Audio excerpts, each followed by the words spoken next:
Hello everyone, my name is Corazar, and welcome back to Starsector Angry Bees. Where someone here is just hanging out, waiting for trouble. Raiding the glacier system. I don't think so, buddy. Face my wrath. That's right. I'll bring in a regular one.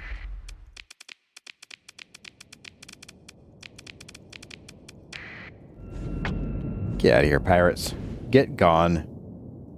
As I was saying, last episode we were, we avoided a big explosion after we diplomatized with the hegemony and the League. And this episode we're going to finish up that quest line by going and retrieving Alyssa Zhao, and we're going to bring her back and make crews happy, and we're going to open up some gateses. Get out of here. Ah, so close. Ah, you.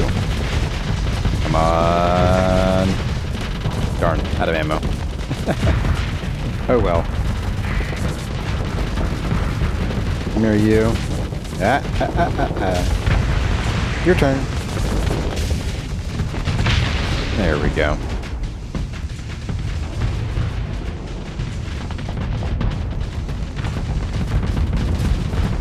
Just can't stand seeing pirates, raiding like school buses and things. I mean, this is a system of learning here. Can't have nonsense pirate activity here. Get out of here. Boy, all that cryoflamer still didn't pierce the armor. Good grief.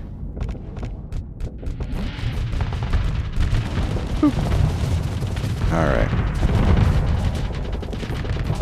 Let's go deal with some of the carriers, I think. Oh, you are dead, my friend.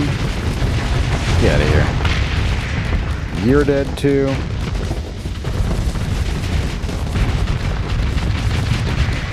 You are also the dead.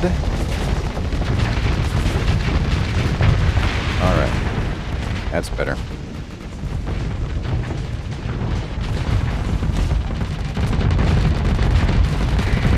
Let's see. Yep, impact mitigation. Yeah, so once we crack the armor, his hull's going down pretty quickly, so always amusing. You can always tell what skills they have. Start watching how fast their hull goes down. If it goes down. Alright. Sure. Let them go. No ships, thank you. Just take that salvage.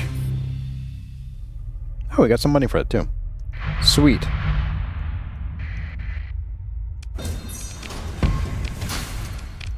Take some of that. Take this mule with us. Sort of. Okay. So let's go to magic. We're going to go and bust Zhao out of Kanta's den. Let's see. Of course, they're forever away. This system could really use one more stable point kind of in the middle. Alright.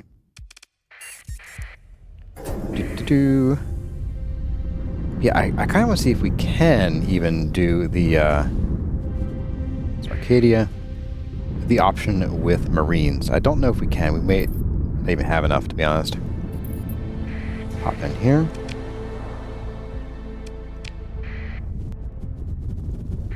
Alright, Kanta. What you got for me? Buddy? Buddy old crazy pirate and pal? Prepare a raid. Okay, so you convene your senior officers to discuss an extraction scenario for Alyssa Zhao. Kanta Den is swarming with heavily armed gangs and is enveloped by a stealth mine network. You also lack any real intel pertaining to Zhao's position within the station. The potential cost and difficulty of the raid is therefore predicted to be extreme. High attrition of assault shuttles must be assumed, and a dozen separate infiltration squads would have to be simultaneously breach volumes where Zhao could be held. There's no way the operation will be anything but a meat grinder. It would also be a blatant attack on Kanta, which would provoke pirates across the sector, if that even matters anymore. Wow.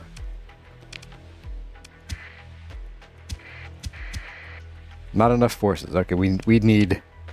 Yikes. Wow. So we would need like 500 Marines, I think. Okay, cool. Well, let's take a shuttle. Okay. Got the guy who's going to stop us if we don't offer to buy his lunch. Alright. Been here before. Okay. We'll dock, keep on walking. They're glaring at us. There we go. Past pitted blast doors hung with crimson skull banners, a large bay opens. The lingering, acrid scent of an energy weapon discharge hangs in the air, almost but not quite concealing the odor of rotting meat. You are brought before Kanta's throne, tastelessly backlit in blood red. The caps, badges, and insignia of various naval officers are impaled on fused blossoms of trophy weapons. Above all is the hissing, thrumming figure of Warlord Jorian Kanta, more machine now than human. Her face is a mask. What skin you can see is space-cured leather. The maybe Dr. Sidonia lurks near the base of her throne. He steps forward. "Behold," he shrieks, "the court of Warlord Kanta, queen by blood conquest, is in session!" Sidonia nods, stiff-necked, the tiniest hint of a bow, then addresses you before the entire court. "You bear a token of Kanta's kin, Nashian, who is of the outer family. But Nashian never gave you his token. I checked."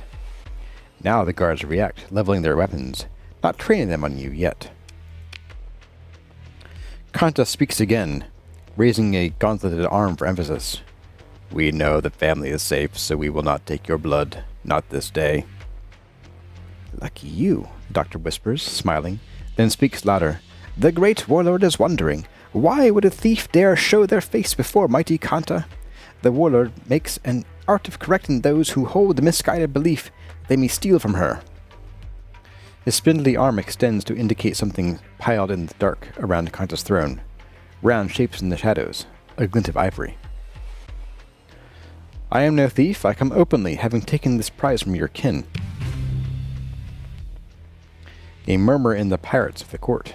Dr. Sidonia looks quickly to Kanta to gauge how he should react. She's motionless, making only the sound of her life support machinery. He scurries up to her throne to whisper and, presumably, listen. Satisfied after a short conference, the doctor stands forward to address you. "The great warlord is intrigued, Kirby," Sidonia says, relishing the drama. "She has heard your name before." "Yes, I was here several years ago. Whatever." "Her family is many, and her subjugants watch from the shadows all across the sector. What do you bring to the feet of her warlordship?" The masked face of Kanta watches dispassionately. "My services, in exchange for Lisa Zal."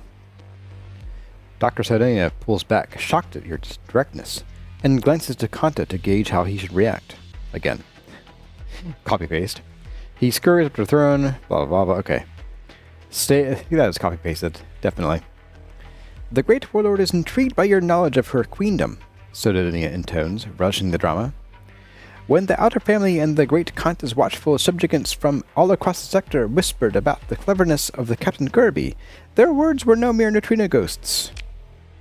His voice darkens. "But here your journey comes to an end, Captain. Such insolence!" He motions to the guards, who raise their weapons. "The warlord will..." With a clank, Kanta herself stands, and her amplified voice drowned out Dr. Sidonia. "We see a predator, a hunter, a trickster, a warrior. We see a weapon. We would wield you." The cowering Dr. Sidonia licks his lips and turns back to you. "Her ruthlessness would wield you," he admits, then addresses the court. "Glory and riches flow to those who the warlord so honors. My payment will be Zal." Sidonia hunches forward and speaks quietly. "Simply access? Or no, your demand is the whole of the person?" "Kanta went through much trouble to acquire that asset and is loath to give it up. But," his eyes twitch, accessing cybernetic implants, "we understand that your abilities are exceptional and you have access to high places, special technologies. I may be able to convince Kanta to let you have the asset if you were to serve, well, just..." Kanta's voice boomed out again. "Bring me back my pet Loke, then Zal is yours. Blood for blood. The Pather called Cotton will be taught Kanta's justice." Sidonia cringes at her demand and smiles apologetically as he steps back to address the court. "The great warlord will have her pet returned, this Kirby, This will be her champion where all others have failed. He leans close to you, smelling of vinegar. Sardonia speaks quickly and quietly to you, eyes flickering with words and images only he can see. Brother Livewell Cotton, a rising star of the Luddic Path, based out of the planet Epiphany in the Algebra system, generally. He could be many places, however. One of his cells kidnapped Kanta's pet, a clone of the former warlord Onesimus Loke, and by creation. She wants her pet back. No one else has managed to track Cotton down. She's... He frowns, hesitant to reveal something, then gives in. She's obsessed. It's made things... difficult. Do this and you may relieve me of Zal as well. That meddling tinker. It's a deal. Ignoring your words, Sardonia returns abruptly to the court and gives a shrill cry. It is agreed! This captain will return the great warlord's pet Loke. Watch now and be educated. This is how you serve the great warlord. Kanta clasps once with her gauntlets, like an airlock slamming shut, and stands. Noise erupts from the court. Sardonia retreats to her side, and guards step forward to lead you away. Your hearing before the warlord's court is over. Ugh. As you're led away, a trembling, bruised man held by two power-armored goons makes pleading eye contact with you. His audience is next. You are led back to the supplicants and courtiers, shuffling figures gleaming crimson, chrome, and gold. Many eyes fall upon you. You feel their hate is Kanta, or is it Sardonia, wields you like a bludgeon to shame them.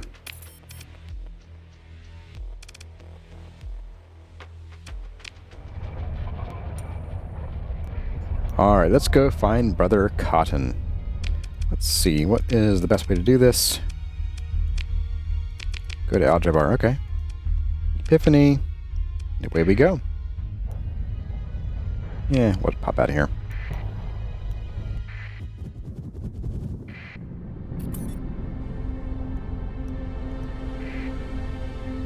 And in we go. Alright. So here we could prepare a raid. Let's see. Also 1,000. Wow. Interesting. And they don't even have a base. A star base. Okay. Let's see. Let's go to the bar. Let's start asking around about Brother Cotton. Do a purple-looking smuggler. What do you want? Supplies. Right, I don't have any of that yet. So apparently these, once you actually get the industry up and running, you won't get requests for this thing. This is a means to spur you into going and actually developing whatever that type of industry they're asking for. So TIL. Well, a while ago, IL. Ask around about cotton. And apparently people don't like that. Watch yourself speaking that name, one old ore pusher tells you, taking a long draw from your gifted drink. I know folk who crossed him, and they ended up dead. He's got eyes and ears everywhere. Clever enough to bend the tech bands to his advantage, you know. Most true believers? Cowards. Pulling a con or got their brains adrift. Not him, though. No. He's made the path his own and knows how to use it. Well, he finishes with a drink with one long gulp. This'll be you, then. And scuttles off, just as a trio of burly thugs in mining guild uniforms approach. Evening, friends. Next round on me. We reject the guilt bribery of Mammon, says one of the heavies, spitting at your feet. The others look similarly uninterested in your offer. What's our brother's good name doing in the mouth of this heretic? The first one says to the others, might be we have to remove it ourselves. I'm here to talk. Cotton will know me. The lead heavy's resolve wavers, and he turns to his left. The backup pulls out a chunky device, a handmade comms unit, and mumbles a query. It emits a scratchy, distorted response. Whatever was said, it must have been good news. The heavies visibly relax, and the leader, now more suspicious than hostile, says, Brother Cotton would parley. Be here to meet, after next shift. I'll wait here. Their leader nods warily, and the pack retreats to their own table. You can feel their eyes on your back. I'll annoy them. Give them a pot of tea. You buy a round for the Pather Heavies, and they eye you as they order something else, leaving your gifts untouched. You station yourself in a nice solid corner, back to the wall, good sight lines to exits. Your guards unobtrusively follow suit. You note the change of shift as chronometers and tastefully obsolete datapads notify the working regulars, miners and spacer crew mostly, to finish their drinks and stumble off to their assignments. The proprietor sets down a bottle and approaches you. "Hear me, I beg," she says. "I've nothing to do with him or his... You can't refuse him here, Captain." She glances toward the table with the heavies. They're watching you both very closely. "I was told... the back room. He's waiting now. I saw nothing today." "We'll go." The private room is austere, dim but for the spot of a paper lantern cast on the figure sitting facing you. He raises his face as you enter and holds a hand out to welcome you to sit. The sparse decor and furniture have the solid handmade quality of true-letter crafts, and you know the set could be sold for a good price in any number of the core worlds. Brother Livewell Cotton stands and smiles as you enter. "Captain Kirby," he says, "it was my pleasure to hear that our paths would cross again." He gives you a knowing look. "I pray you have meditated upon our previous discussion. Won't you join me for tea? I offer it to you, my guest, with the safety and hospitality that I've been blessed to provide." He notes your hesitation and sits first. "Come along in your own time. I'm no scorpion, I do assure you." "We'll sit." Cotton arranges 2 plain cups and tests the temperature of the teapot. "Now, I do know why you're here. It's no great coup of the secret, whisperers and listeners, why the warlord Julian Kanta has been sending a most diverse company of ne'er-do-wells to bring myself to an untimely end and, be it convenient, claim back her ungodly creation." He pauses, then adds, "Though I must offer my apologies. I most assuredly accept yourself from the company of those ne'er-do-wells." "What do you even want with a Loke clone, if he's so ungodly?" "You know the histories of the great and terrible warlord Onesimus Loke, yes? Once a grand officer of the domain." Cotton looks distant. "The Knights of Lud stood with the hegemony, standing with pride against wrath. Was that the path?" "This abomination is a sad copy of Onesimus Loke, concocted by so-called Dr. Sidonia. He is a sick man, and to please Kanta for reasons I do not understand, he made a sick joke of the miracle of life." "So, what you can do with him?" "I had thought its death would be a demonstration, just as a helix exercises a cancer. But as I held a gun to its head, my hand was stayed. I felt that this was not the path. Did I pity the thing? It is rare indeed that I do not find moral clarity in the execution of a heretic or abomination." Cotton shakes his head, disturbed that he did not want to execute a man. "I gave it into the care of some siblings of the faith. He taught a prayer from the book. It appears to think and to feel. I wonder if this is a lesson in humility. Imagine to look upon the Creator's work, and then this bloodless thing." "Kanta didn't explicitly ask me to kill you. Nor did Sidonia." Yes, Sidonia. Some mercy. You have met him, I know. Is he not strange? I cannot imagine a more wretched creature, excepting his creation, the Loke thing. Sidonia is a liar to the end of space, and even the sacred becomes sin when it has left his hands. If you find occasion to bring his life to an end, I do believe it would be a good and righteous deed." Cotton sips tea. "And Kanta?" "If the Loke thing started less than human, Kanta has lowered herself to that sorry state by her debauched pursuit of wrath and mortality." Brother Cotton takes another slow sip of tea. "She is a malfunction of the machinery of the hegemony, an absolute hazard, to be cleared away like the stealth mines she's wrapped around her fortress." Okay. Why is this clone so important? What now sits on Kanta's throne of blood and gold is abject to the teaching of blessed Lud. He taps his fingers on his teacup. "Though a warrior cannot be ignorant of his enemies, I confess that I am not inclined to gaze too deeply into that monstrous abyss. Shall I debate an AI core? Shall I ponder its heart? No, because it has no heart, no soul. He's a thing. Kanta wants her abomination. This is all you need to know. Cotton meets your eyes, and you will be the one to give the abomination back to her. You're just going to give me Loke? Yes, he says, his eyes unblinking. It has no path here. Its presence is raising questions which ought not be asked. So, you will take it from my people and go. This is unexpected. By both of us, I tell you true. I have prayed long on this matter, he says, bringing his hands together as if in demonstration. Once, long ago, I was in a prison cell. I heard a music like the holy pneuma from afar, a choir of angels. My heart leapt to be touched so. Eagerly, I listened closer, and in not a blink it was gone. For just a moment I was touched by grace. Do you understand? My life turned on that point. I found the path. The music did not return. So, that was my one moment, I thought. It had confirmed my righteous calling, and that was enough. For years I heard nothing, expected nothing. Then one day not too long ago, he speaks haltingly, looking troubled. It did visit upon me again.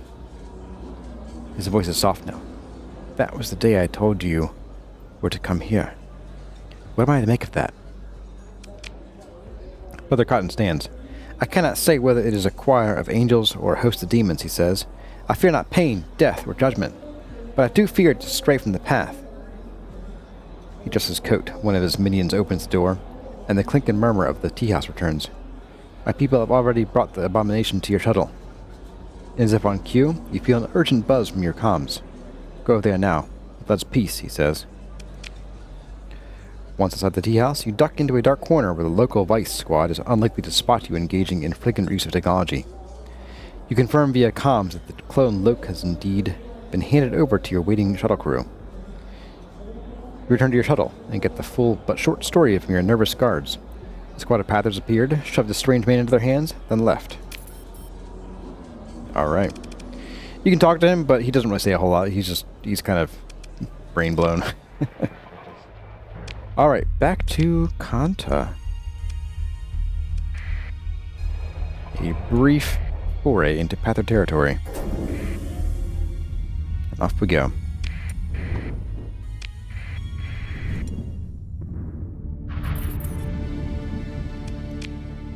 Oop, no, I went off actually. Ow!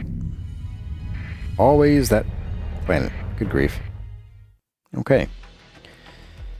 Your nav officer calls your attention to the bridge display of local volume. What passes for traffic control around Kanta's den appears to be non-operational. A comms request blinks suddenly. Warlord Kanta appears, a masked face atop a throne draped with the trophies of raids and conquest. Beside her, of course, is Dr. Sidonia, who begins to speak. Ah, so Captain, do you return our Loke? Kanta booms over him. I have Loke for you, but first I want Zal. Kanta laughs inhumanly. Ah, the doctor says, licking his lips. I'm afraid it isn't quite so simple as that. You've not pleased the great Lord Kanta sufficiently for her simply to give you her prize tinker. You call yourself a warlord? You're a small-time cheat and liar. Tactical whispers in your ear. Captain, detected stealth mines arming. Sparse envelopment of fleet. Damage outlook, checking, moderate. They want to show they can hit us. Kanta's voice rolled from the comms. Kanta wields, and it is Kanta who orders. If we give you a gift, it will be only at our pleasure. You must learn. Yes, Sidonia agrees. You must learn. Kanta has for you another task. Complete it without complaint. Then perhaps you may win back her favor. After such an outrageous... Zal joins the line, interrupting Sidonia. I've decided to take Captain Kirby up on that deal, Zal says. Her voice sounds close, as if she's speaking from inside a vac suit. Captain, I'm outside your flagship now, if you would please open the bay doors. Shock washes over Sidonia. Impossible, he says, and turns to some minion. Check Zal's quarters, now! Kanta's voice roars painfully across the comms. All my fleets destroyed. Her cybernetic visage crackles in a wash of static. Comm feed 0 and 1 interrupted. Zal's image flickers, then holds steady. I took the liberty of injecting one of Gargoyle's tricks into the network, she smirks. Would you mind letting me on the board? It won't take them long to get a signal out. This volume is going to be swarming with pirates very soon. Say nothing of the stealth mine network. Open the beta doors, ops. After a tense minute, security reports that they've brought Zal aboard, along with a large equipment case. At your orders, your security chief provides her with a ship's comm unit. I owe you one, Zal says, and I think I can repay you shortly, but first you're going to want to get out of the stealth mine network. I think you have something Kanta values more than taking revenge on you. Or me. Security, toss the load clone out in airlock. With a helmet. Alright. Captain, your tactical officer reports. The stealth mines are disarmed. We're clear to disengage. Zal speaks up. Kanta will call our fleets. They usually loiter in nearby hyperspace. They'll come to the jump points, then straight for us. We've got a way out of the magic system without a fight. And you hear a smile in her voice. In the equipment case, I brought on board a fully operational Janus device. This isn't going to be another Galatia incident, is it? It won't be, says Zal. I promise. And besides, if it was, imagine the hammer that would fall on Kanta. Nav, set course for Magic Gate. Course locked in, Captain. Navigation responds, a little nervous. Fleet ready to burn. Make it so. Alright, where is the gate? Which is the... Okay, oh, it's already locked in. Alright. Here come the pirates. Ow, clunk. Ooh, okay. We can deal with these guys. Out of the way. You're fine. Neuron. Kill them! Kill them all! Eventually. Really, guys? Who the heck are you? Sheesh. Do. Oh, come on. Bunch of wusses. Bring it, yo. Bring it. Alright. Right, one of you will get in range of me.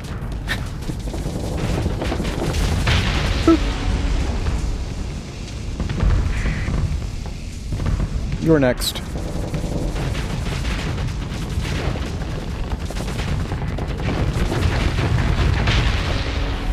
Like I said, you're next. Okay. I'm gonna reload a little bit here. What's going on down here? Oh, you. Where is everybody? Yeah, we're fine. I hope.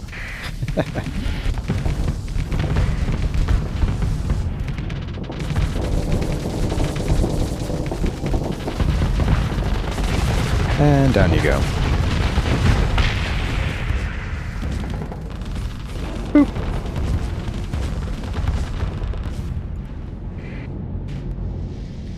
Take out some of these small guys. How's it going, small fry?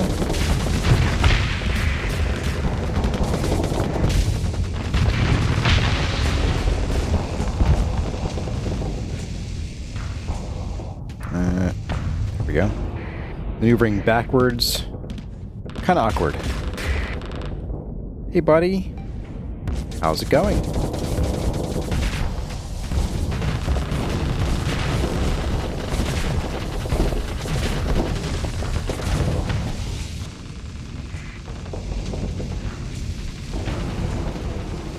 That was a little risky. Paid off in the end, I think. Beat it, pal. And you're actually next. You were a surprise threat here.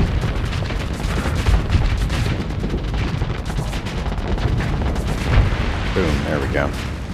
No thank you.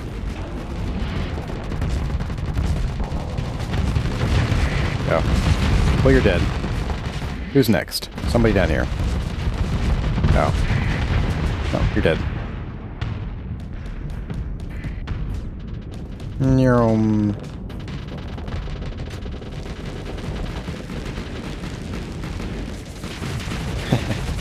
You're toast. Okay. It's just this guy.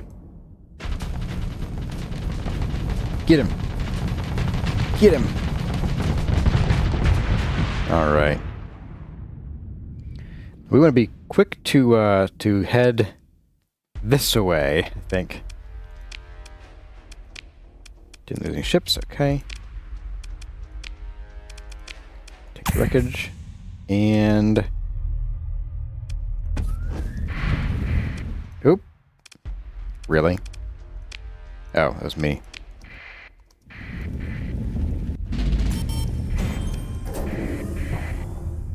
Neurom. Not that pirates are a big threat, but it could take a while to get through them all. Okay, before you hangs the gate, the vast and potent derelict of a former age. You have scanned this gate and discovered the rhythm of the secret heart of the thing, hidden in a slip of space. With your permission, Captain, Zal says over internal comms, I'll jury-rig the Janus device into your flagship's hyperdrive. Hook it up. On it, she says. It takes mere minutes before your chief engineer reports that the integration of the Janus device into your hyperdrive system is complete. The Janus device is ready, your navigation officer reports. We can traverse the gates, sir. At your order. Zal, how do I know this is not going to explode on me again? Captain, Zal says, I'll try to be brief. First, Scylla was sending me the Galatia Academy's schematics and experimental data all along, including the results of the failed prototype test. Second, the Academy didn't have access to my, I'll admit, considerable and unique skills. And Conda, those pirates can buy, cheat, and steal some fine gear on short notice. Third, and I'm not going to apologize, but Scylla and I held back the working device. It was my idea for leverage over Baird. Great plan. You almost blew me up before.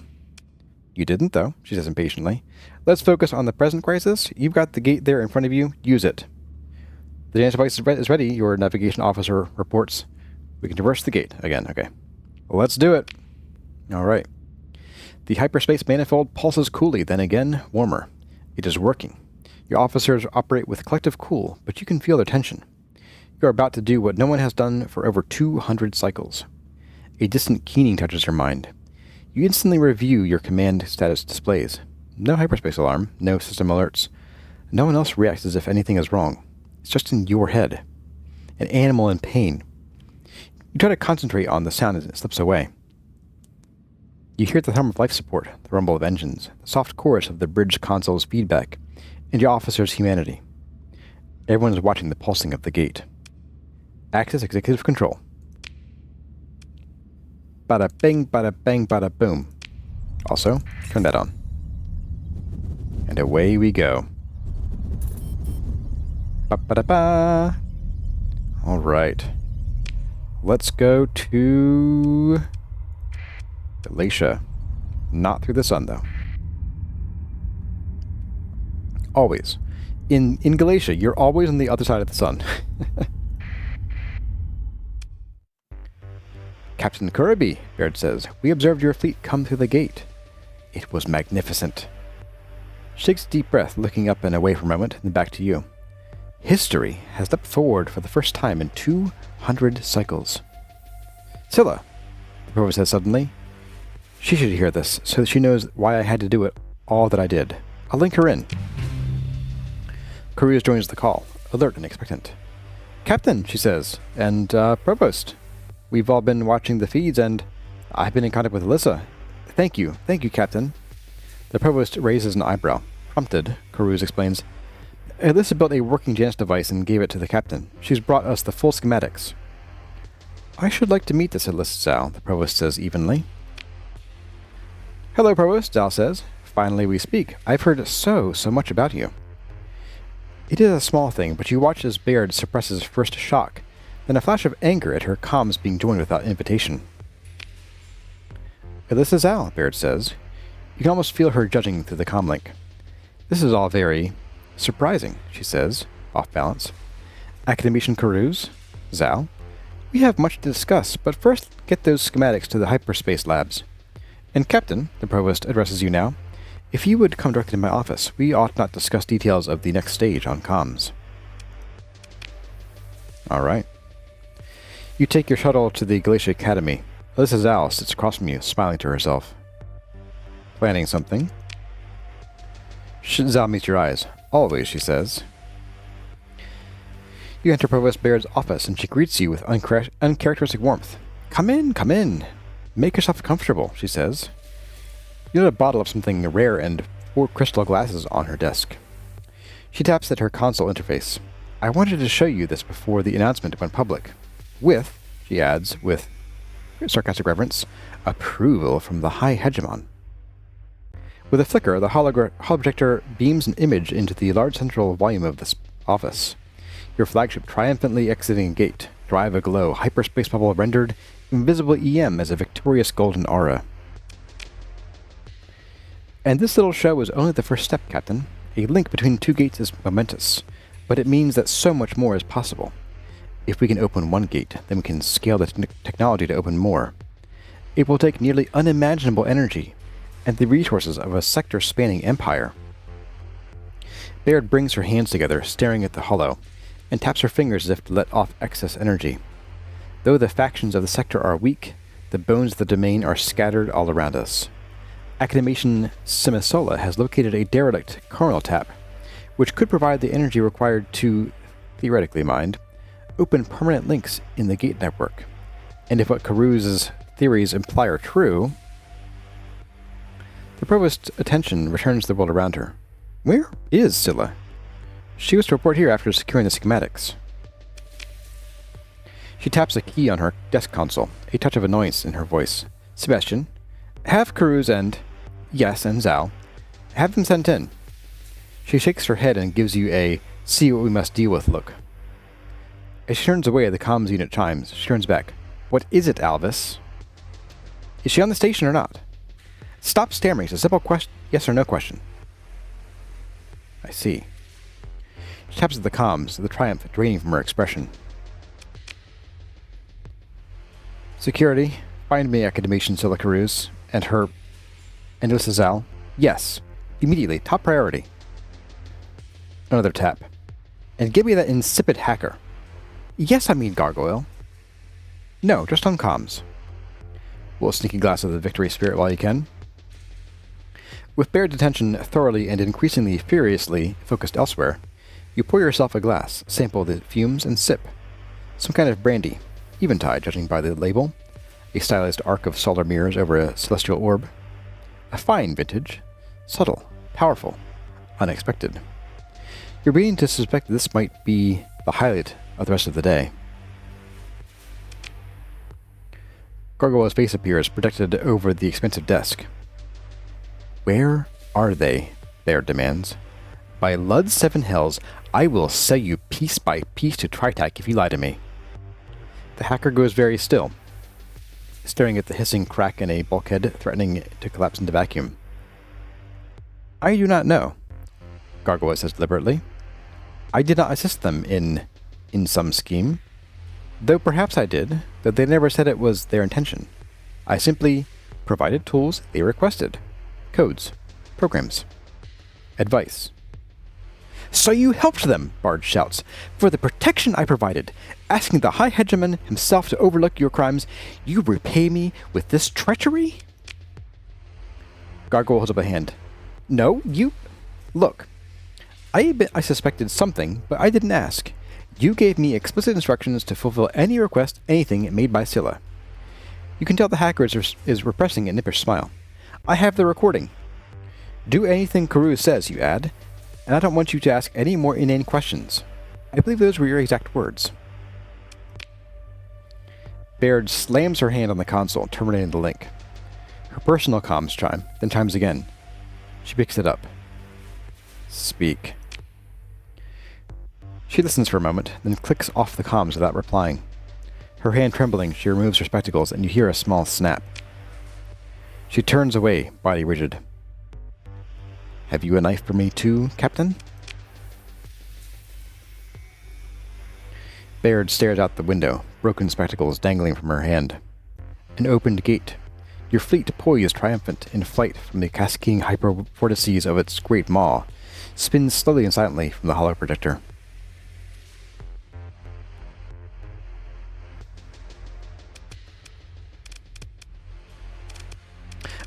I feel like there's like there's a missing like sympathetic version of like, hey, look, let's turn this around. Like here's the Machiavellian, looks like I'm done here. You got what you want. Here's the condescending one. Here's the extra condescending one. This is the closest one where, but it's like a hey, like, yeah, I'm totally a sycophant, but even if you say this, she doesn't believe you. So I kind of feel like this ending could use just a little bit of work, maybe one more option where you're like, hey, look, we're not done here. Where we can put the pieces back together. But like there really isn't any good answer. So I'm just gonna be cynical and be like, hey, yeah, you reap what you sow.